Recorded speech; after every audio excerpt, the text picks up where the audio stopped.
Le podcast Sur la route de l'horreur est rendu possible grâce à Horreur Fanatique et son encamp du samedi soir. Visitez horreurfanatique.ca pour plus de détails. Maintenant, bouclez votre ceinture puisqu'on vous amène sur la route de l'horreur.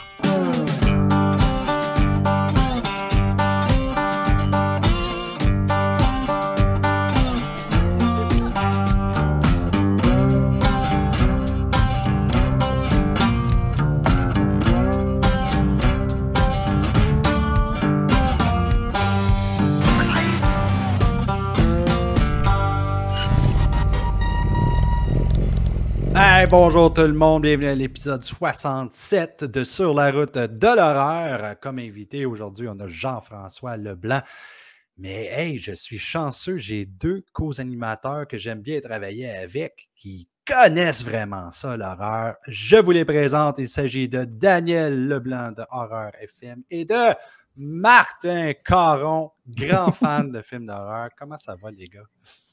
Ça va super bien, toi? Ben, hey, ça va bien. Marc, ça va bien? Ça va tellement bien, Martin, en fait, que là ça se fait 2-3 fois que je co-anime avec toi sur la route de l'horreur, et puis là, je commence à devenir un habitué. Fait que là, le problème, c'est que je voudrais plus partir. Ça, c'est le problème de bien du monde qui travaille avec nous autres. Sauf Steve, sauf Zomblar, sauf les gens qui n'apportent aucune importance au show. Mais non, c'est pas vrai. Ils adorent ça. C'est parce qu'ils ont une surprise pour vous autres. Mais ça, on va en parler à un autre moment donné. Parce que nous, on veut montrer quelque chose aux gens. Donc, on va passer au tour de table horrifique. Bienvenue au tour de table horrifique!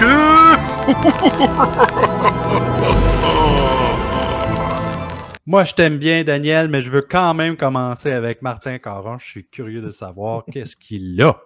Ben, en fait, je vais commencer en faisant un mea culpa. Le dernier épisode que j'ai co-animé avec toi, Martin, je vous ai induit en erreur. En fait, j'ai parlé de la bande dessinée de Walking Dead, je ne sais pas si tu t'en souviens. Oui. Et je vous ai dit que le numéro 32, c'était le dernier tome écrit par Robert Kirkman.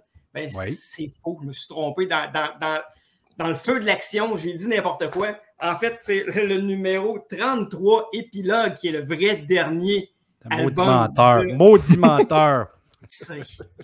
Je le sais, je m'en voulais tellement après l'enregistrement. Je me dis, il faut absolument que je mentionne, parce que là, sinon, on va me faire crucifier sa place publique par les nombreux auditeurs et téléspectateurs qui sont à l'écoute de du podcast, n'est-ce pas? C'est pour ça que je n'ai jamais fait d'erreur. Bien oui. Continue, Marc. Pour ceux qui nous écoutent, ils nous regardent d'une façon très louche. Ouais, là, c'est ça. Voici ce que je veux vous montrer. J'en ai parlé un petit peu avec Martin l'autre fois. Je n'ai pas fait d'achat cette semaine. Alors, je vous présente le dernier livre sur le cinéma d'épouvante que je me suis procuré. C'est un achat qui est récent. Ça s'appelle Slashers. C'est un magnifique ouvrage de 350 pages, joliment illustré. C'est écrit par un collectif de 4 auteurs. Ce sont des auteurs francophones. Donc, c'est un livre en français. Ça retrace toute l'histoire du sous-genre qu'est le slasher.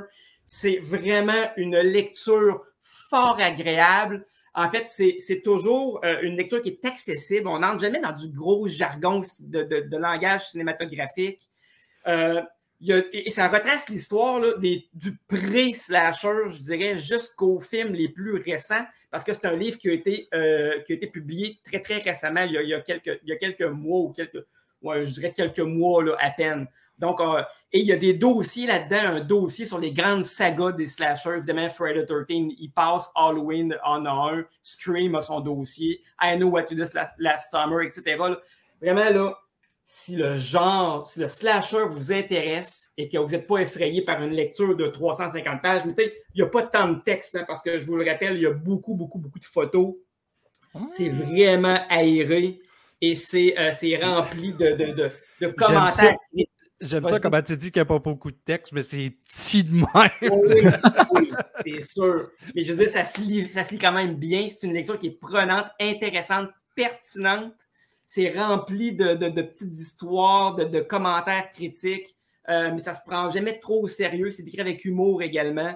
Je pense qu'à mon avis, c'est un incontournable.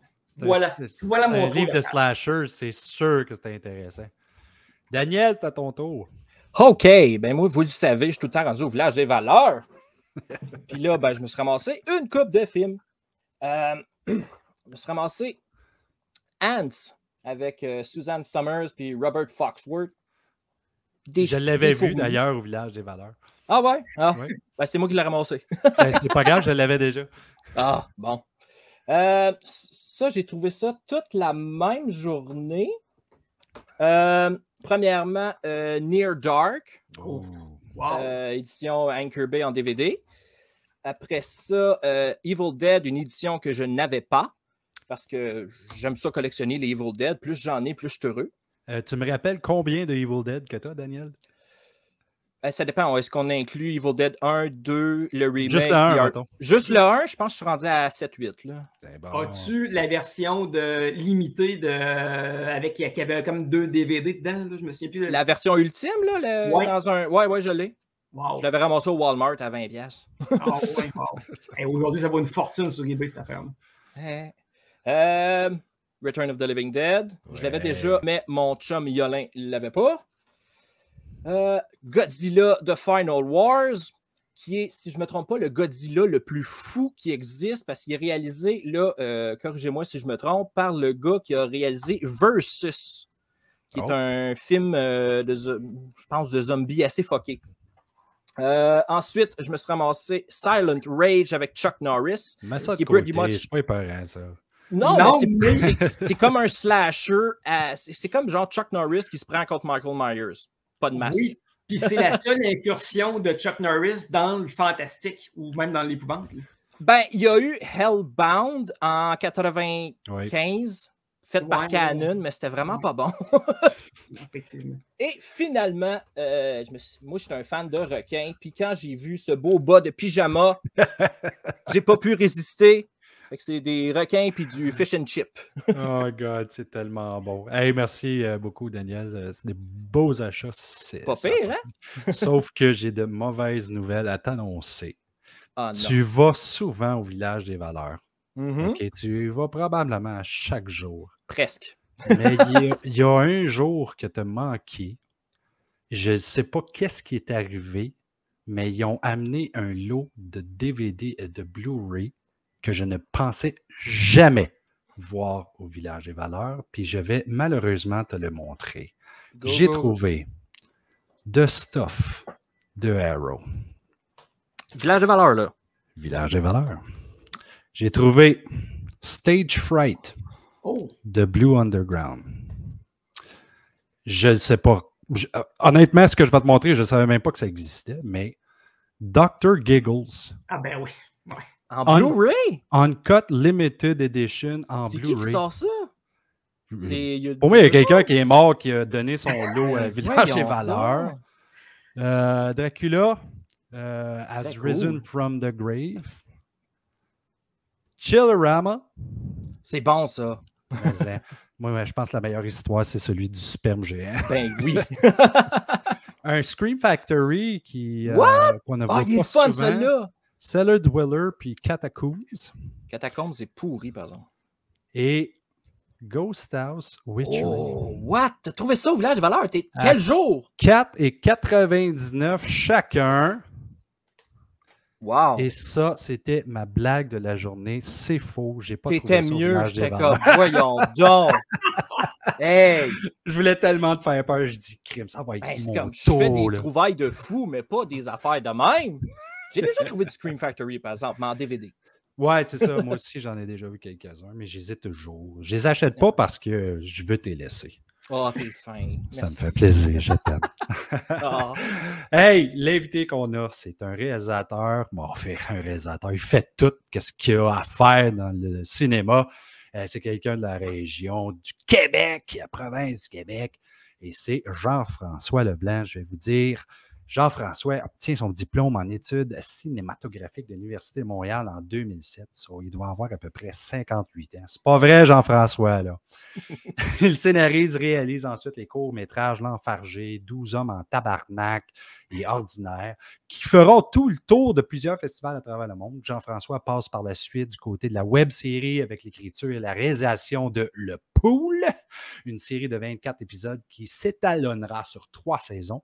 En 2015, il écrit et réalise Le gars de la shop, qui, en plus d'être présenté en première mondiale au Festival international du film de Toronto, gagnera 3 prix au Gala Prends ça court.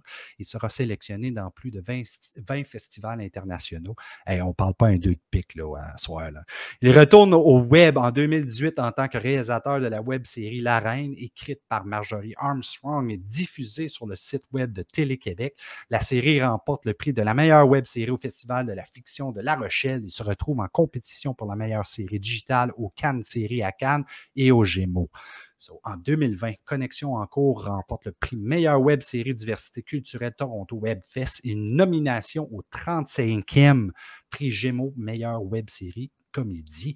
Sa fascination pour le langage parlé, la masculinité, j'ai de la misère à dire ça, la masculinité et la vraisemblance se retrouvent au centre de sa démarche artistique qui se démarque par l'utilisation fréquente de l'improvisation.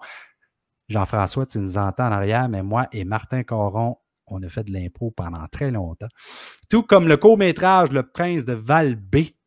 Son plus récent court-métrage, Landsgrave, a déjà un parcours de festival important et le film remporte de nombreux prix, dont le prestigieux TIFF Average Award remis aux 10 cinéastes prometteurs selon l'équipe du festival, celui de meilleure réalisation au festival Off-Court Trouville, en plus de Prends ça court, Macabro et Fantasia. Jean-François adapte actuellement au grand écran la bande dessinée Ville et Misérable de Samuel Quentin, qui sera son premier long-métrage de fiction. Mesdames et messieurs, j'invite à l'émission Jean-François Leblanc. Salut. Bonjour Jean-François, ça va bien? Oui, ça va bien, vous autres? Oui, ça va très bien. Merci beaucoup de faire partie de l'émission. Ça nous fait vraiment plaisir à nous. Écoute, Jean-François, si on se fie à ta biographie, tu as commencé à réaliser, tu as peut-être commencé à réaliser avant, parce que ça ne veut pas dire que tu as réalisé quelque chose que c'est sur IMDb en 2007 avec un court-métrage qui s'intitule L'Humain.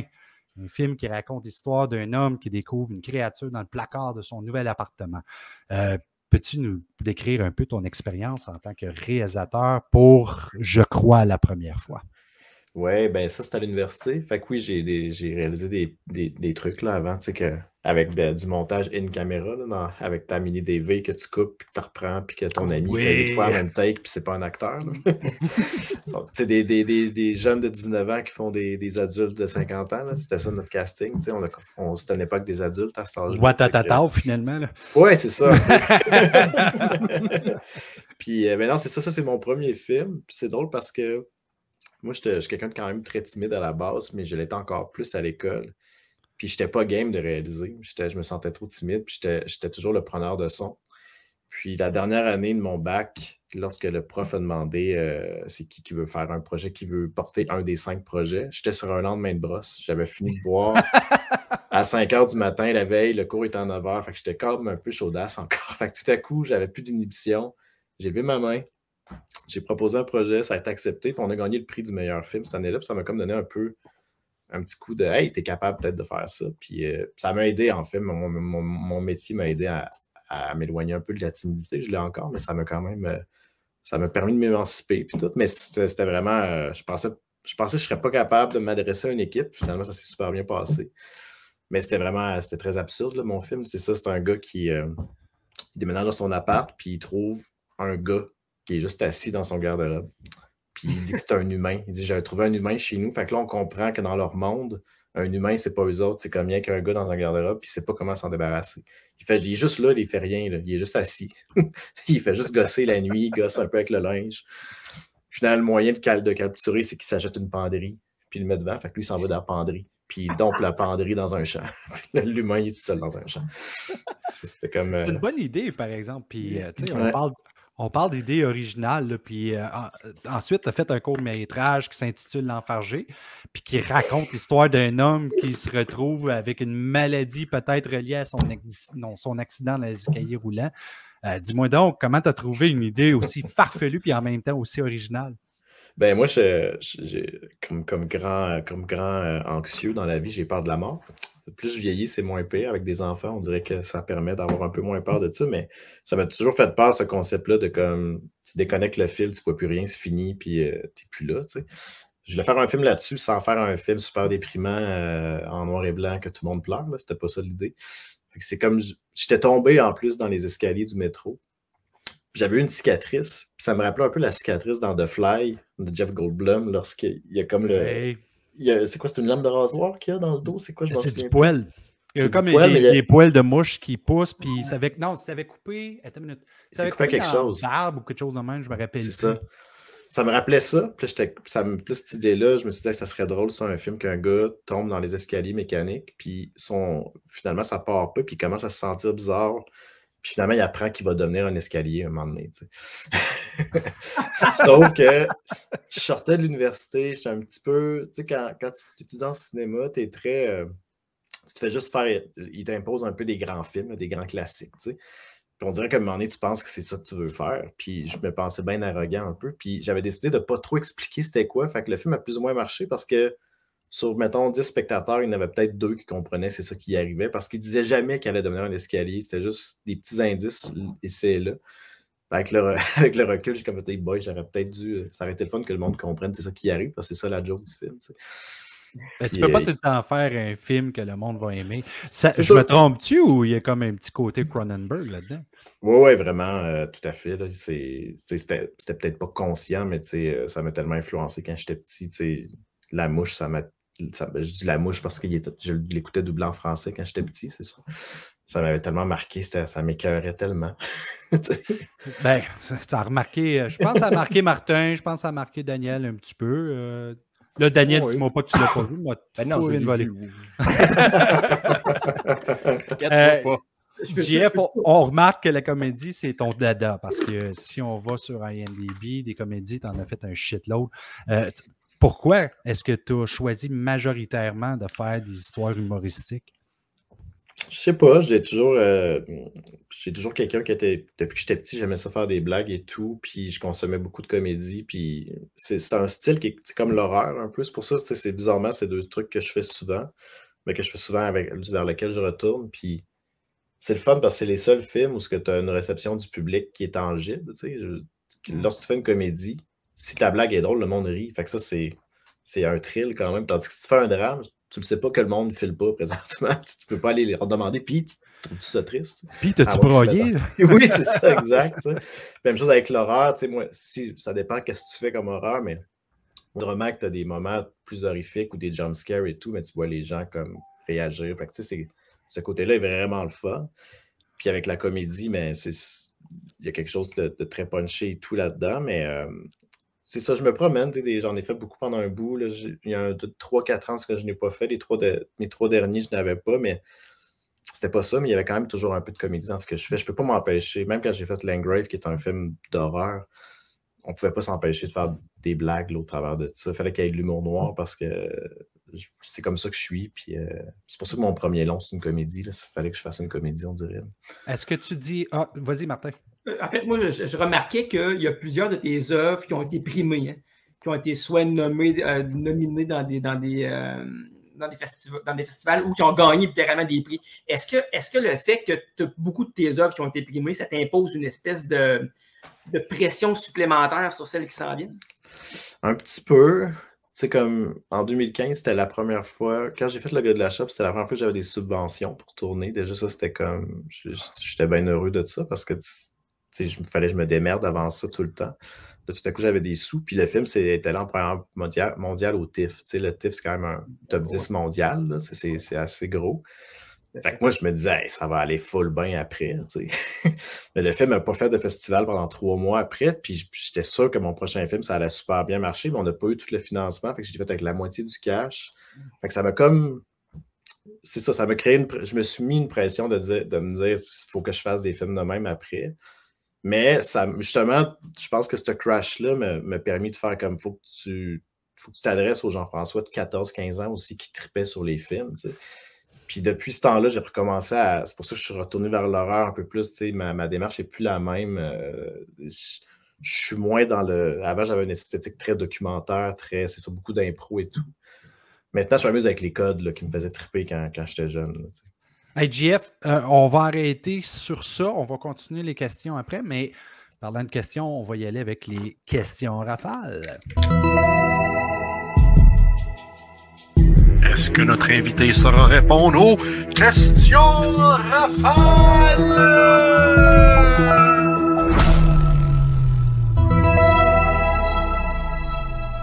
Le micro est à toi, Martin. Yes! Ça va faire mal. Ma première question est assez simple. En fait, hein, parmi tous les films d'épouvante ou fantastiques que tu connais, que tu aimes, s'il y en avait un là-dedans que tu avais eu la chance de réaliser, ce serait lequel? Que tu aurais voulu réaliser. Là. Je pense que ça sera Halloween de Carpenter, le premier. C'est pas très original, mais c'est celui qui part un peu. Ben, c'est un classique. Tu sais. Ouais, Excellente réponse. Deuxième question. Si pour ton prochain film, tu pouvais choisir parmi tous les acteurs et les actrices vivants ou décédés, lequel tu irais chercher dans ton casting? Eh boy. C'est tough, ça. Qui soit chien des fois. Ouais, non, ça c'est correct. J'aime ça. Ah, ben, mort. Je vais y aller dans des morts. Warren Oates, qui est un acteur des années 70, qui jouait toujours des genres de... Il a joué dans Magnificent Seven, il faisait beaucoup de western, tu sais. Il faisait toujours des pas fins, il était vraiment incroyable. C'est sûr, j'aimerais bien ça travailler avec Jack Nicholson, mais je pense pas que ça va arriver. On ne sait jamais. Non, mais dans la question, c'était n'importe qui. Hein, fait que, donc, on comprend que Jack Nicholson pourrait être ton deuxième choix. Ouais, peut-être. Ouais. Ça serait cool. Deuxième choix, Jack Nicholson. Deuxième choix. C'était deuxième. Excellent. Est-ce que, écoute, si tu avais le choix, hein, préférerais-tu te faire attaquer par un alien ou par un prédateur? Un alien. Ah ouais. Attends. J'aime mieux la franchise Alien, mais je pense que j'aimerais mieux me faire attaquer par un prédateur. Si j'avais à choisir. Il est un petit peu plus situable, on dirait. Ouais, mais le prédateur, je pense que c'est net fret sec. Il tue tes morts. C'est ça, exact. Tandis que l'autre va te faire souffrir avec la ouais, le processus je pense que je préfère lui qui me tire dans la tête puis que c'est fini. Es-tu plus du type film italien ou film français? Italien. Italien? Ouais. Bon choix.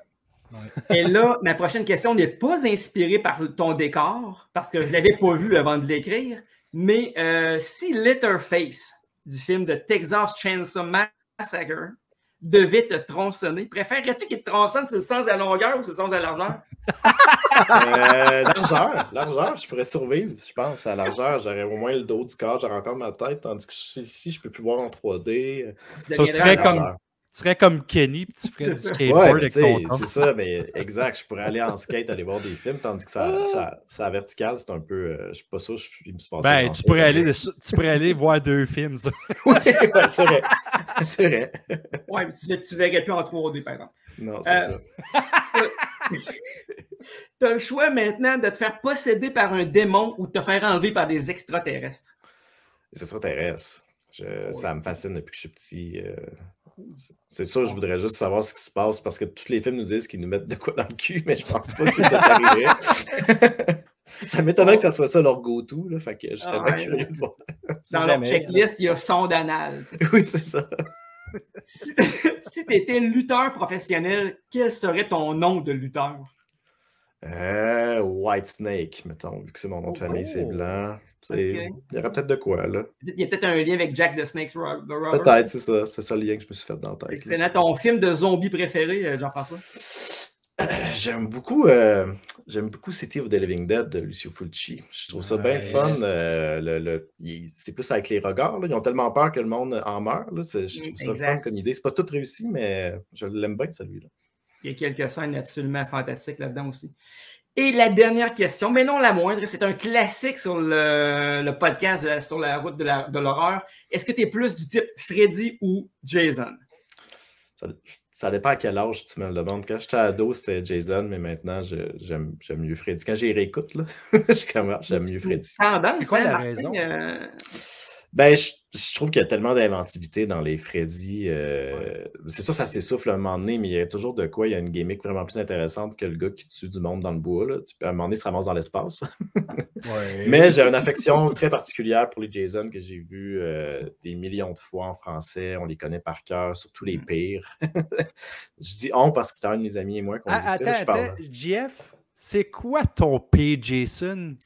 Ben, tu sais, le 5, il est dur à battre, là, vu que c'est comme un peu weird, cette affaire-là, mais il est dur à pas aimer aussi avec tous ses défauts, là, tu sais.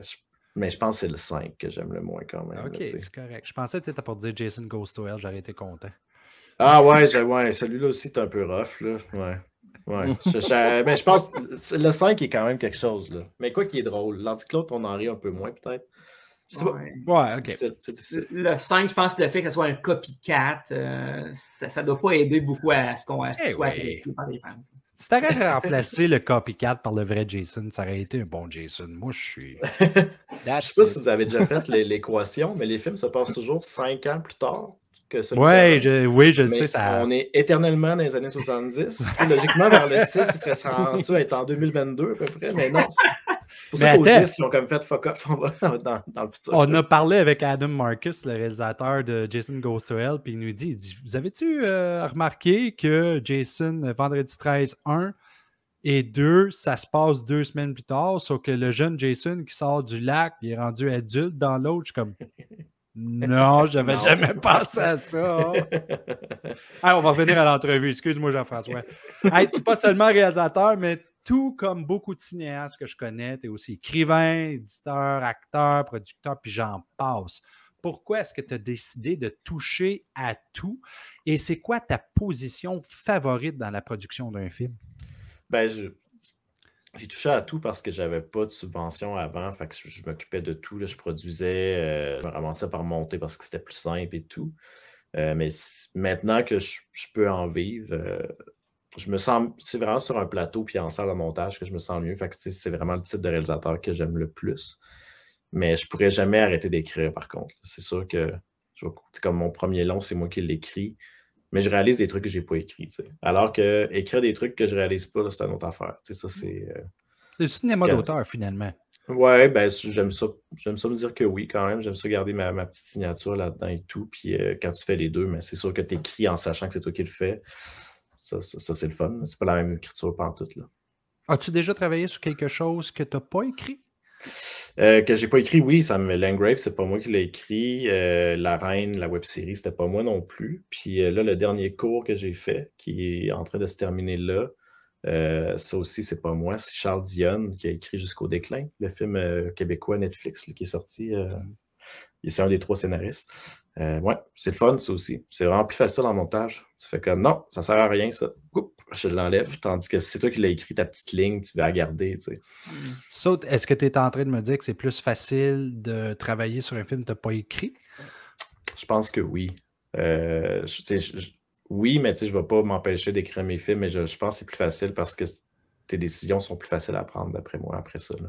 Parce qu'il y a une distance, dans le fond, tu es moins collé sur le produit.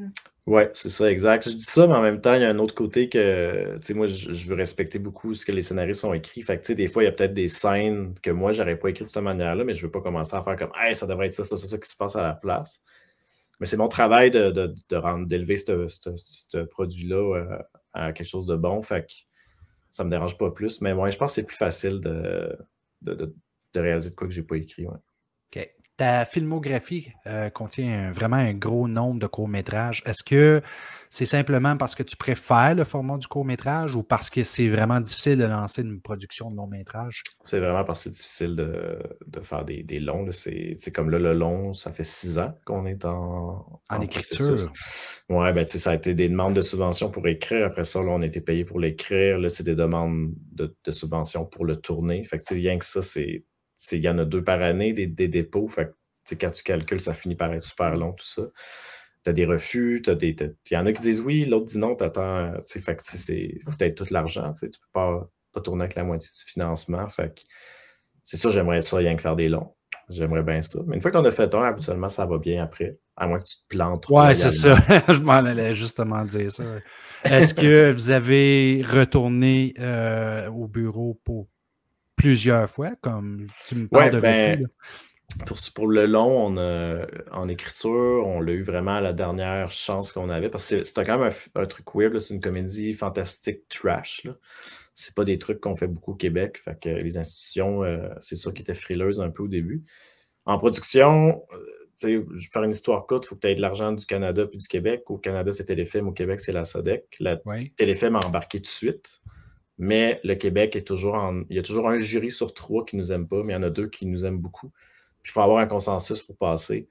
On a 100% avec les 2 autres, mais on a comme un genre de 10 sur 100 pour l'autre qui nous aime pas. Fait que ça fait baisser notre note.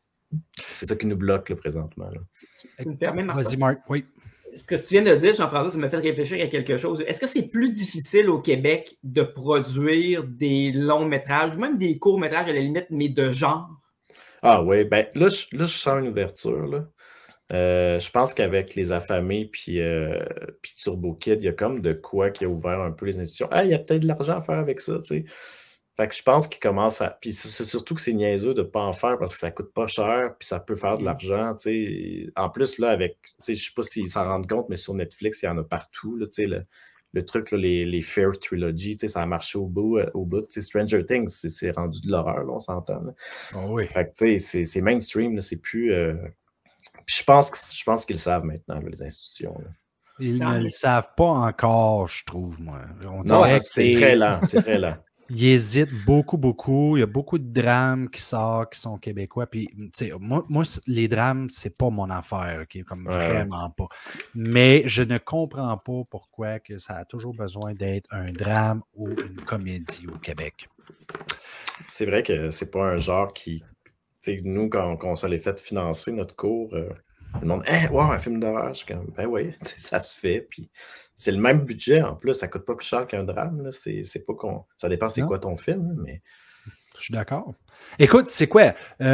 Slacks, qui est sorti, qui est quand même une production québécoise, a été, selon moi, un excellent film d'horreur.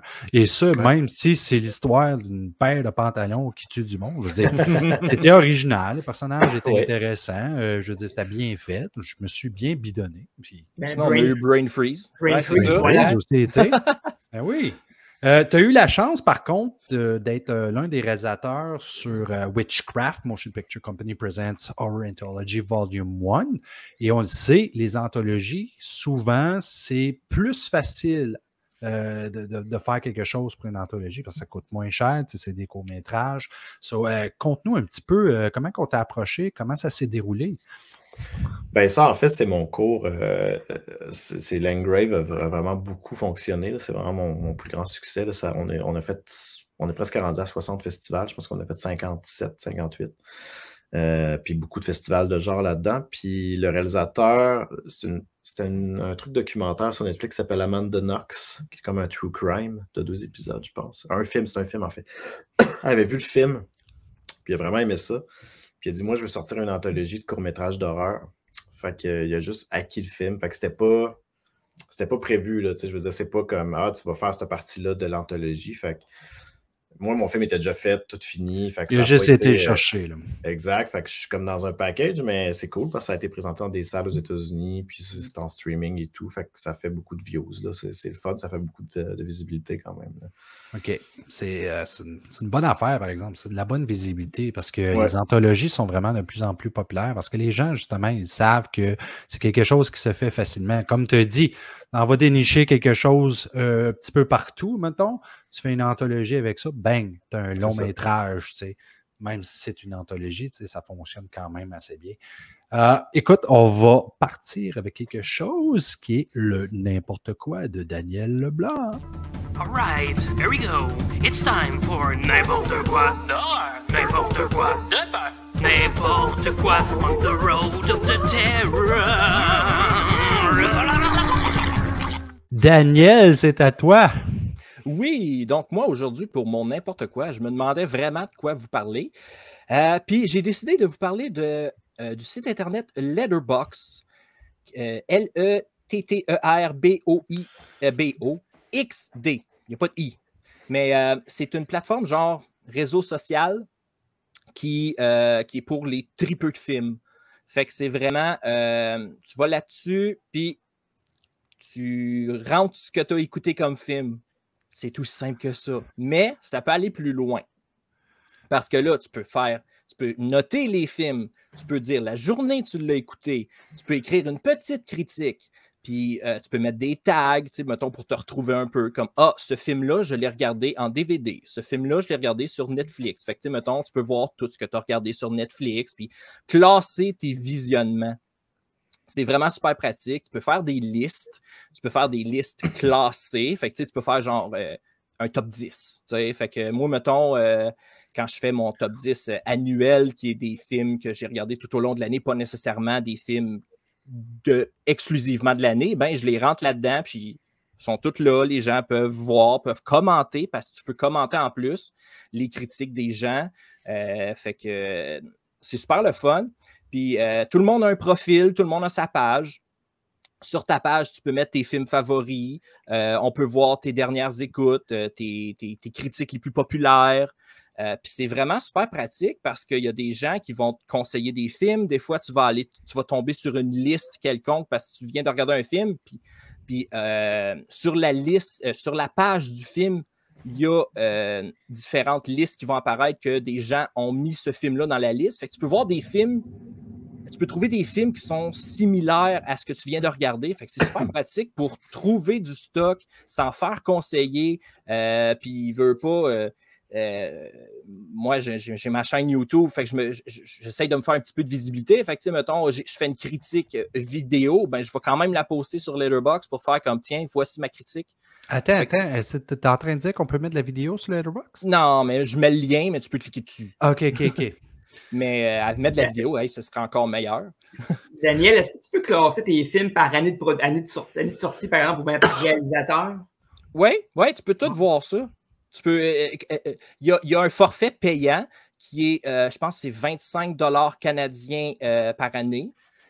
Puis là, tu peux voir toutes tes statistiques, genre, j'ai regardé tant de films qui viennent de l'Indonésie, j'ai regardé tant de films du Japon, j'ai regardé tu peux les voir par année, tu peux voir tes statistiques globales. Fait que tu peux voir, moi, cette année, j'ai regardé beaucoup de films avec Robert Englund, mettons. Okay. Ou, j'ai regardé beaucoup de films réalisés par Lucio Fulci. Okay. Fait que c'est super pratique. J'ai comme l'impression que mes statistiques diraient t'as écouté bien des films de merde. Ouais.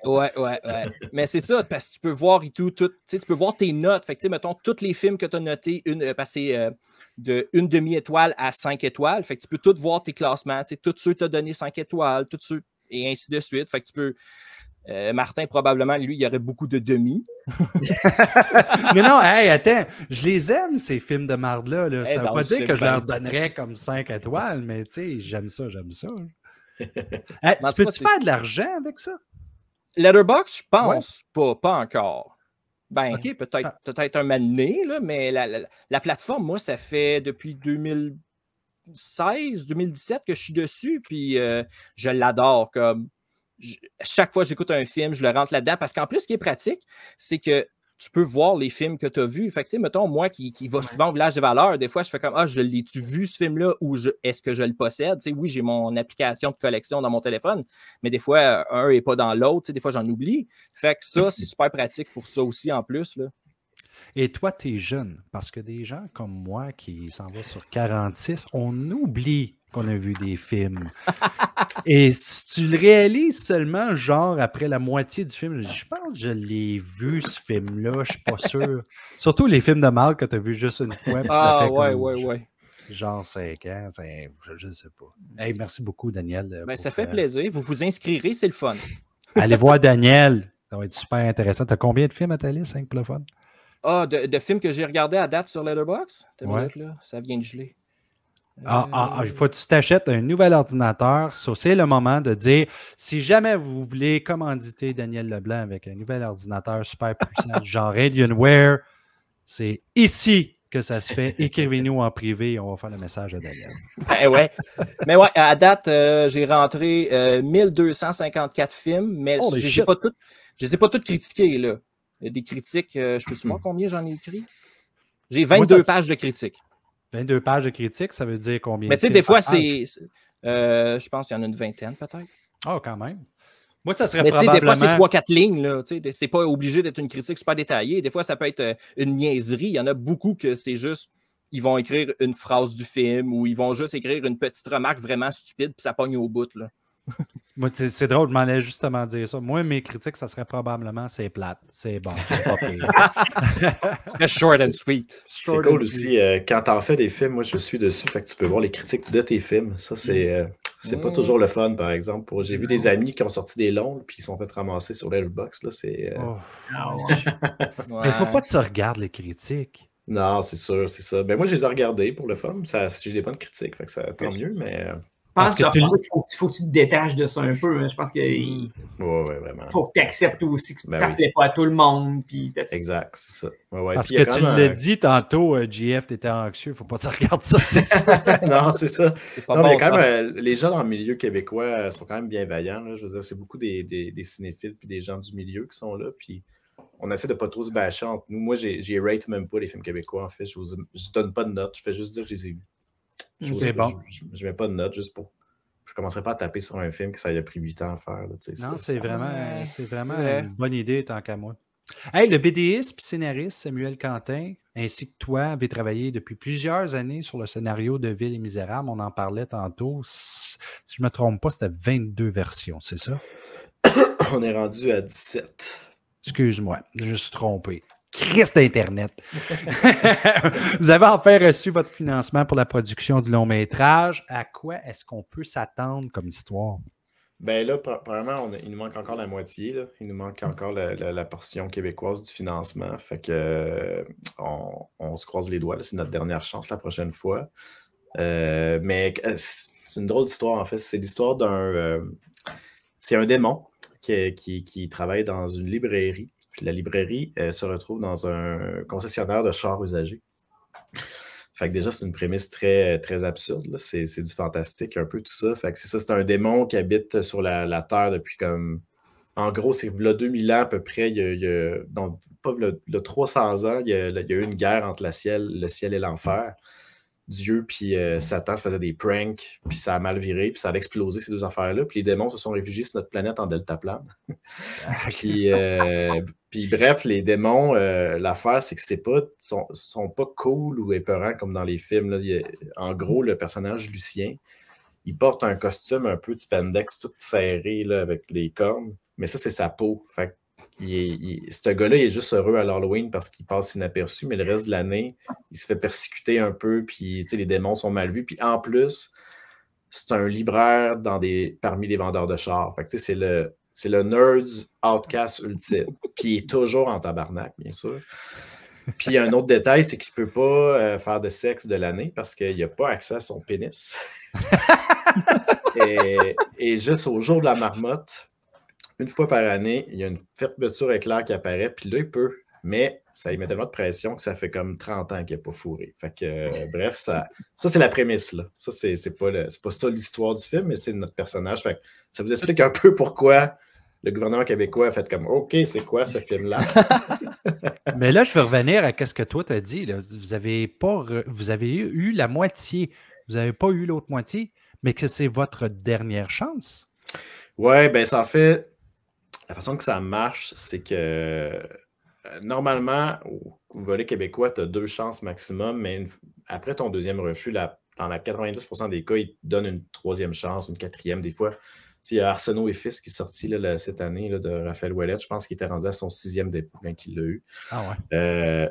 Fait que c'est pas à cause de ça que c'est notre dernière chance, c'est parce que en fait, la plupart du temps, il faut que tu aies la partie québécoise en premier, puis là, le Canada embarque après, parce que le Canada a moins d'argent un petit peu. Sauf que nous, on l'a eu à l'envers. On a eu le Canada en premier. Puis là, c'est le Québec qui doit faire. Puis on avait juste on avait comme 1 an pour combler notre structure l'an passé, puis on ne l'a pas eu. Fait qu'il aurait fallu redonner notre argent au Canada. Puis là, on a redéposé, puis on l'a eu à nouveau. Puis là, ils nous ont dit c'est cool, vous l'avez eu, mais là, c'est la dernière fois qu'on vous le donne. On ne peut pas vous le donner 3 fois. T'sais. Parce que c'est comme s'ils nous ont donné 500 000 $ l'année passée, mais on ne l'a pas dépensé. Fait que pour eux, ça. Dans un compte de fin d'année, ça paraît pas bien. Fait que c'est pour ça que là, notre dépôt à la SODEC, c'est notre dernier, parce que si jamais on n'a pas la SODEC, mais là, il va falloir redonner Téléfilm, puis là, on ne pourra juste pas le tourner film. C'est niaiseux parce qu'on a tout, on a Crave qui est dans la structure, on a Fabien Cloutier qui est notre lead, on a Pierre-Luc Funk. Je veux dire, on s'entend, là, c'est un film avec des billboards dehors. Là, fait que est-ce que c'est plus avantageux d'avoir l'argent du Canada en premier? C'est censé être ça. Dans notre cas, ça nous aide. Là, c'est sûr qu'eux, ça leur met une pression là, du Québec de faire comme moi, ils ont déjà ça. Ça serait niaiseux de tuer un film. Là, déjà... Parce qu'eux, souvent, ce qui leur arrive, le Québec, vu que c'est les premiers, c'est qu'ils donnent de l'argent, mettons, 10 films. Puis là, le Canada en finance 7, puis il y en a toujours 3 qui se ramassent dans une liste d'attente, puis ça s'accumule, tu sais, c'est... Fait qu'eux autres, ils haïssent ça, donner de l'argent à des films qui se tournent pas, c'est comme s'ils avaient perdu de l'argent. Fait que quand quelqu'un arrive avec déjà l'argent du Canada, ça devrait faire comme, oh ben fuck, lui, il va se faire, ce film-là. Ben, c'est ça, tu sais. So, ouais. Il y a 7 films qui est financé, c'est ça? C'est jamais pareil. C'est jamais pareil. Là. C'est comme là, l'année passée, il y en avait eu 10 au Québec. Là, cette année, il y en a juste eu 6. Le Canada en a plus financé, il y en a eu 7 là, quand on l'a eu la deuxième fois. Fait que c'est tellement dur à suivre. Les règles changent tout le temps aussi. Là, Parce que ce que je m'en allais dire, c'est que finalement, il va y avoir un film d'horreur puis 6 drames. Genre, exact. So, un processus qui prend plusieurs années à réaliser. Là, tu parles que vous n'avez pas reçu la moitié. J'ai vu que c'était supposé d'être commencé pour 2022. Ça veut-tu dire qu'il y a des chances que ça ne soit pas pour 2022? Non, c'est sûr que non. En fait, à la base, on était censé tourner là, genre en octobre. C'est un film qui se passe à l'Halloween. Le film commence à l'Halloween. C'est un peu ça la blague, c'est que le spectateur, pendant 15 minutes, ne sait pas que c'est un démon. Il pense juste qu'il est déguisé. C'est le lendemain, quand il arrive encore déguisé avec du linge par-dessus. C'est là que le spectateur fait comme... que c'est ça. Ouais, on était censé tourner cet automne, puis ça a été cruel. Là. Il a fallu que j'ai approuvé des horaires et tout, puis finalement, qu'on a eu notre refus, on a comme été bien pris de court, on était sûr de l'avoir. C'est ça. Mais on se croise les doigts. Je pense que on a eu vraiment un bon rapport, on a passé vraiment proche. Fait que vu que c'est notre dernière charge, je pense qu'ils vont lire le projet différemment quand même. Et ça, Jean-François, c'est basé sur une bande dessinée. Ouais. Pour les gens qui voudraient la lire, cette bande dessinée-là, c'est édité par qui? C'est Pow Pow. C'est encore sur le marché? Oui, c'est encore sur le marché. Okay. C'est Pow Pow, Samuel Quentin, avec qui j'ai coécrit le film. On l'a écrit ensemble.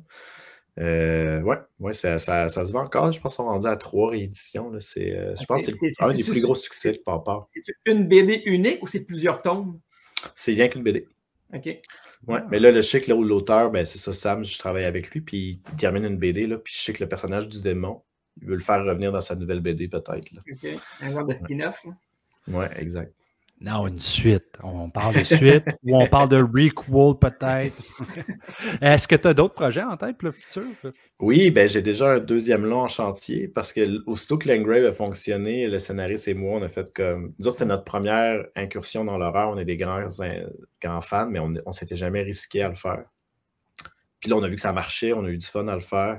Fait que tout de suite, on s'est mis dans un long. Puis on a eu le financement pour l'écrire au premier dépôt. Ça a été super rapide. Fait que là, il est en écriture présentement. Fait que ça serait comme mon deuxième long, là, mettons, si ça va bien, tout ça. J'ai aussi 2 séries télé en développement, en écriture. C'est des gros projets, fait que c'est plus long, mais c'est le fun, c'est de passer à la prochaine étape. Là, du court au long, puis de la web-série à la série télé. Fait que là, finalement, je suis un adulte. tu dois être occupé en tabarouette. Ouais, ben là, je t'avoue que le long cancellé à la dernière minute, un peu, ça a fucké mon été. J'ai refusé une série télé pour ça. Puis finalement, j'ai dit, ah merde, j'aurais dû la prendre. Mais j'en profite pour écrire, j'ai toujours de quoi faire. Si je passe une journée à chercher quoi faire, c'est pas normal parce que j'ai toujours de quoi que je dois comme avancer. Là, OK. Ben regarde, ça m'amène à te demander une petite anecdote, mais avant, on va passer au thème de l'anecdote. Anecdote, c'est le temps de l'anecdote.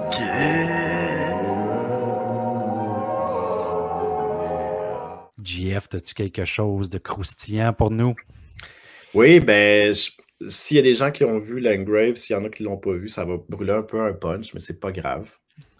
En fait, c'est en gros, l'histoire du film, c'est que le personnage principal, c'est un journaliste à la Vice, un peu le hipster clickbait, puis qui s'en va voir un band de métal qui vient de sortir de prison parce qu'ils ont tué un ancien gars dans leur band pour faire une pochette. C'est inspiré de trucs qui viennent de la Norvège et de la Suède. Puis bref, ça tourne un peu mal. Quand lui, il pense faire un article, mais finalement, ça tourne un peu mal. Puis à la fin du film, il s'enfuit de l'endroit où il est. C'est comme dans un chalet isolé. Puis il court dans le bois. Ça se passe l'hiver. Il y a une tempête de neige. Fait que nous, on a tourné l'hiver. C'était en mars 2019. Ouais, 2019. C'est la nuit, cette scène-là. Il faisait moins 34, 36. Là. Il faisait vraiment froid. Là.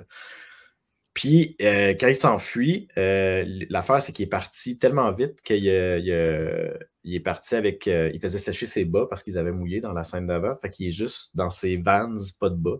Puis il court dans des gros bancs de neige.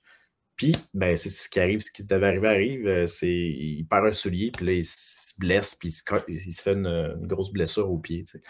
Fait qu'il fallait la tourner, cette scène-là, bien entendu. Puis c'était une grosse affaire parce que l'acteur devait se faire maquiller dans un chalet qui était à je sais pas combien de mètres de l'endroit où on tournait dans le bois. Ah ouais. Puis le maquillage ne pouvait pas toffer, tu sais, il faisait moins 35. Fait que là, la maquilleuse devait faire ça. Il fallait qu'on trouve un moyen pour l'emporter au plateau dans le bois. Fait qu'il est arrivé en genre de traîneau, là, puis tout, avec son pied dans du saran wrap, puis on n'avait pas beaucoup de temps, fait qu'on a comme tourné ça super vite, super rapidement. Pour vrai, il était à 3 minutes d'avoir une engelure, là, c'était pas cool, tu sais. Puis lui, il était comme, on le fait, c'était lui qui nous poussait, on fait un autre take. Aïe, aïe.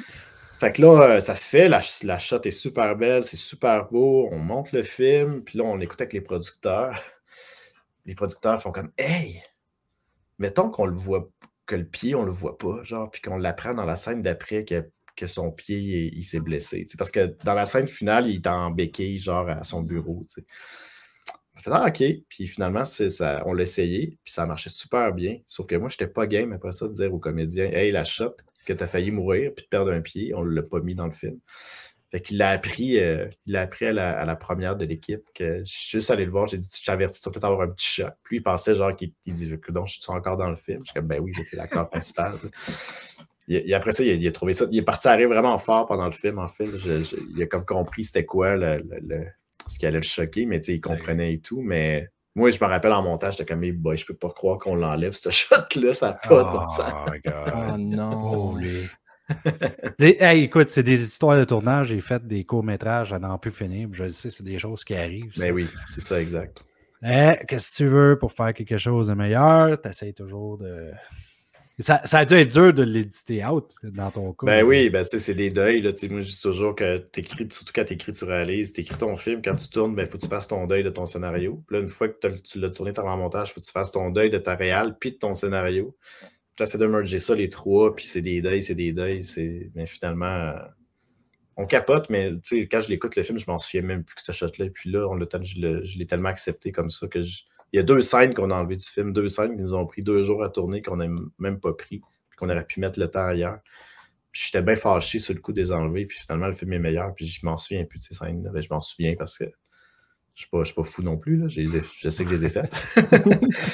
Mais tu sais, tu finis par les oublier. On a la mémoire courte, hein. Fait que... Surtout moi. Landsgrave, c'est comme vraiment ton film d'horreur, tu sais. Ouais. Écoute, je regarde Texas Chainsaw Massacre en arrière. Je sais pas c'est quoi, c'est des livres, des vidéos en arrière, mais t'es-tu un fan d'horreur en tant que tel? Ouais. Mais oui, mais c'est souvent les films, ça me fâche beaucoup, tu sais. Aussi, quand j'en écoute, je suis bien fâché que j'aime pas ça. C'est les films que je suis le plus critique envers les films d'horreur, on dirait. Vu que je trouve que c'est vraiment dur d'en faire un bon. Fait que quand j'en trouve un bon, je suis euphorique. Là. Mais souvent, je suis comme, c'est pas ça qu'il fallait que tu fasses. Puis là, je suis comme fâché, mais je comprends. C'est pour ça que ça a pris tant de temps d'en faire un, parce que c'est dur. Mais c'est le genre de cinéma que, dans tous les genres confondus, c'est celui que lorsqu'il y en a un qui est bon, là, je deviens un enfant, puis j'aime ça. Là. Fait que j'en consomme encore beaucoup. J'aime ça en retrouver des vieux que j'ai jamais vus aussi. C'est ça que j'aime le plus. En fait, trouver un film d'horreur de 77 que j'ai jamais vu, puis qu'il y a quelques personnes sur Letterboxd trouvent que c'est bon, puis là, je l'écoute, puis je suis comme, wow, c'est bien bon! Ça, c'est le fun. Là. C'est tellement le fun. Es-tu un collectionneur? Je l'étais, je le suis moins parce que j'ai eu des enfants, il fallait que je mette mon argent ailleurs. Je comprends. Fait que c'est même pas du streaming, tu sais. Même quand le streaming est arrivé, je continuais à acheter beaucoup des DVD, des Blu-ray, mais là, j'ai arrêté un petit peu, là. Ouais.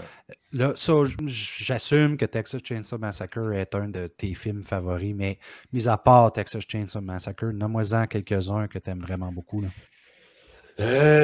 J'aime beaucoup Deep Red de Dario Argento. Je l'ai réécouté il n'y a pas longtemps. J'aime vraiment beaucoup ce film-là.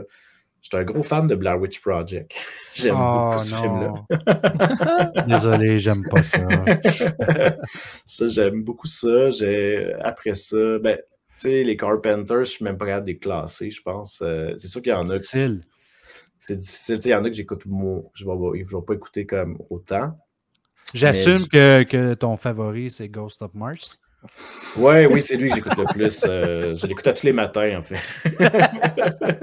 Ouais, mais c'est ça, quand je pense à ce streak-là, Ghost of Mars et tout, tu sais, c'est même Vampires, c'est des affaires que j'aime, mais c'est pas ceux à laquelle je retourne le plus souvent. Là. Ouais. Mais même ceux-là, il y a de quoi de le fun. Il y a peut-être son dernier que j'avoue, que je pense que j'ai écouté rien qu'une fois, là, The Ward, je pense que ça s'appelle. Mm-hmm. Lui, je l'ai écouté une fois, puis je l'ai pas réécouté. J'avoue que celui-là, je suis pas retourné à ça. Fait que lui, ça, c'est dur à classer. Les Giallo, en général, j'aime bien ça. Là. Ton favori, Giallo, c'est-tu Deep Red? C'est pas mal Deep Red. Tu sais, j'ai une grosse affection pour Fulci, qui tu sais, c'est le premier que j'ai découvert ça avec lui. Puis c'est sûr que j'ai une affection pour lui, là, beaucoup. Là. Je suis surpris que City of the Living Dead, c'est ton favori, parce que souvent, celui qui ressort, c'est soit The Beyond ou Zombie, tu sais. City of the Living Dead, un petit peu plus rare que ça sort. Mais je sais pas si c'est mon préféré, mais c'est celui que j'ai vraiment aimé ça, ce twist-là, que ça soit pas juste du monde qui se mange, puis que ça soit juste du monde qui meurt de peur. Je trouvais que c'était une belle idée. Après ça, comme dans toutes les Fulci, il y a des trucs un peu weird là-dedans qui marchent moins bien, tu sais. Mais je sais pas si c'est mon préféré, par exemple. Il y a quand même des scènes absolument marquantes dans ce film-là. Là. La fille qui se vomit. Ça a resté dans ma tête longtemps.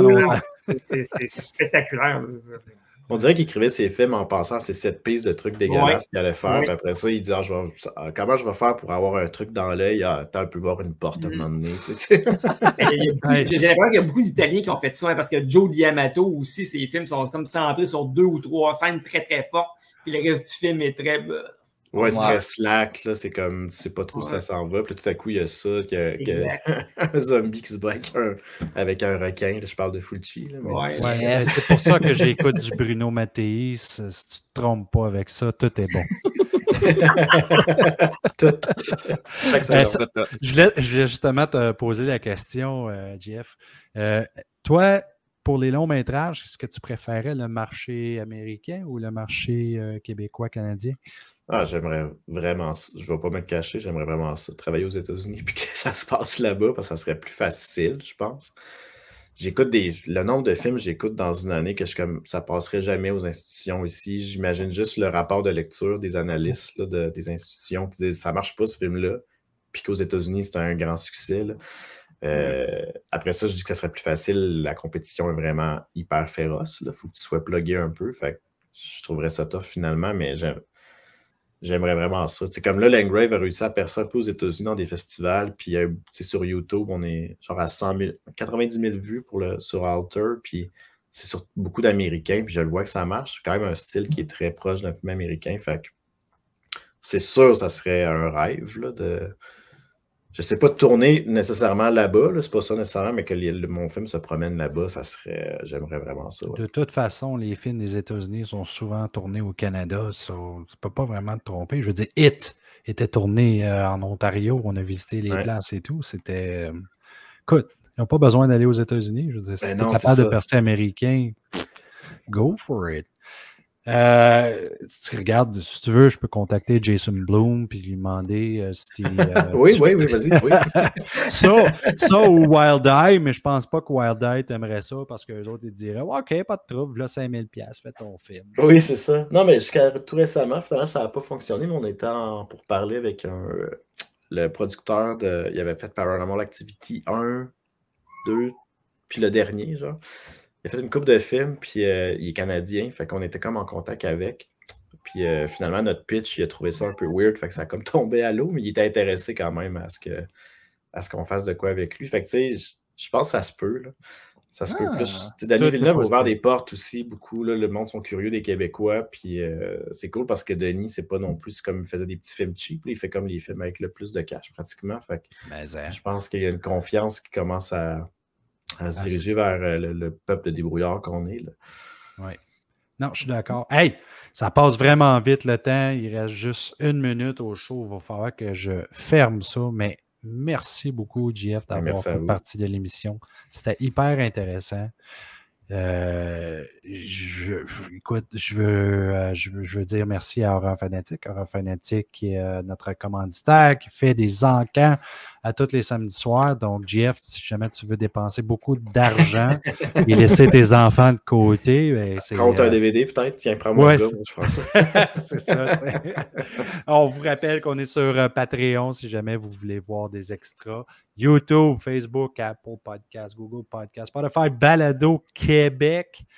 Et je vais finir avec une blague plate pour nos auditeurs. Est-ce que vous savez qu'est-ce qu'un squelette commande souvent au restaurant?